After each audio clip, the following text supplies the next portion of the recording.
तुरंत सस्पेंड करके जेल भेजना चाहिए।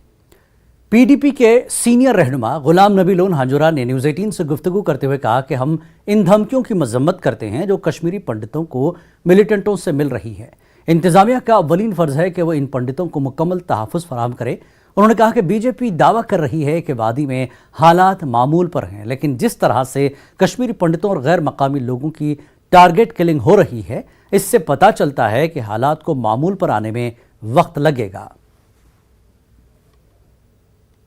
बदकिस्मती की बात जो हाल ही में कल ही ये हुआ है, इसका इजहार हुआ है मीडिया पे कि कुछ पंडित जो मुलाजिम हैं पीएम पैकेज के तहत जो लगे हैं उनकी एक लिस्ट निकली है, तो हम उसका कंडेम करते हैं।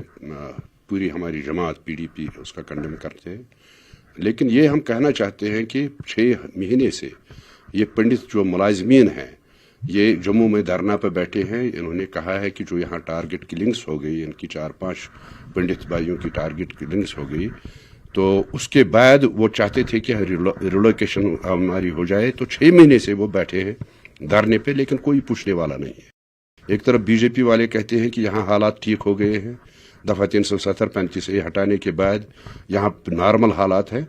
तो मुझे नहीं लगता नॉर्मल हालात कहीं है, क्योंकि यहाँ उससे ये तो फिगर्स बताते हैं कि पिछले सालों से ज्यादा इस साल टारगेट किलिंग्स हो गई है यहाँ कश्मीर में। तो मुझे लगता है कि इसका इनको संज्ञान लेना चाहिए बीजेपी जमात को। बीजेपी जो हुकूमत उनकी चल रही है या यहाँ एलजी की सरकार चल रही है, इसका संज्ञान लेना चाहिए और इनको पूरी सिक्योरिटी देनी चाहिए और इनको रिलोकेट करना चाहिए। पनून कश्मीर की सरकनी कमेटी ने कश्मीर और जम्मू में ज़मीनी सूरत हाल का जायजा लेने की सिफारिशात को पेश किया। रिपोर्ट में कहा गया कि तकरीबन तमाम मुलाजमीन और उनके ख़ानदान के अफराद खौफजदा हैं, इसलिए पीएम पैकेज के एम्प्लॉयज़ को वादी से बाहर मुंतकिल किया जाए। हुकूमत को नस्लकुशी की रोकथाम का बिल नाफिज करने की ज़रूरत है।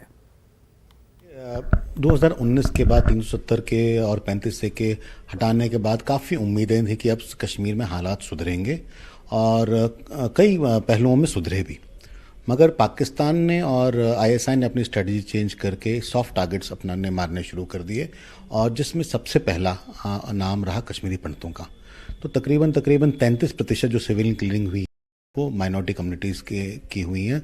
ये नंबर इसलिए इम्पॉर्टेंट है क्योंकि माइनॉरिटी पॉपुलेशन जो कश्मीर वादी की है वो 1% है।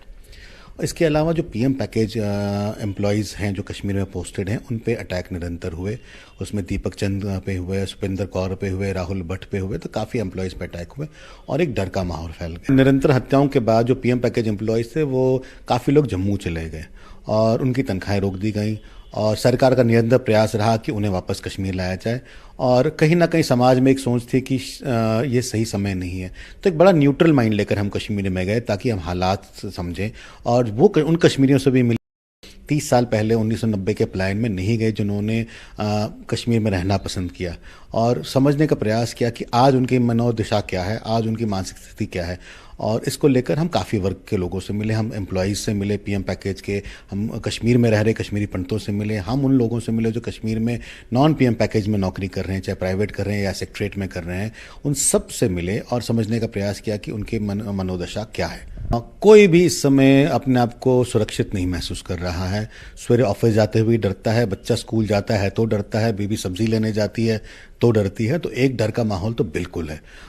दूसरा जो है कि जो हैं उनके मनोस्थिति और उनके जो साइकोलॉजिकल डेवलपमेंट है वो काफ़ी रिस्ट्रिक्टेड हो गई है, क्योंकि आज उनको स्कूल भेजा जाता है और स्कूल से सीधे घर लाया जाता है और घर की 4 दीवारी में बंद कर दिया जाता है। तो एक जो बच्चा है जिसकी खेलने कूदने की उम्र है, बाहर की दुनिया जाने की उम्र है, आज वो 4 दीवारियों में कैद हो गया। देखिए, सरकार को भी देंगे और कोर्ट को भी देंगे, क्योंकि माननीय उच्चतम न्यायालय ने हमें 2 महीने पहले कहा था कि आप एग्जीक्यूटिव के पास जाइए और उनसे बात करिए अपने केसेस को लेकर। तो सरकार को भी देंगे और उसके बाद माननीय उच्चतम न्यायालय को भी देंगे कि ये हमारी स्टेटस रिपोर्ट है और प्लीज़ आप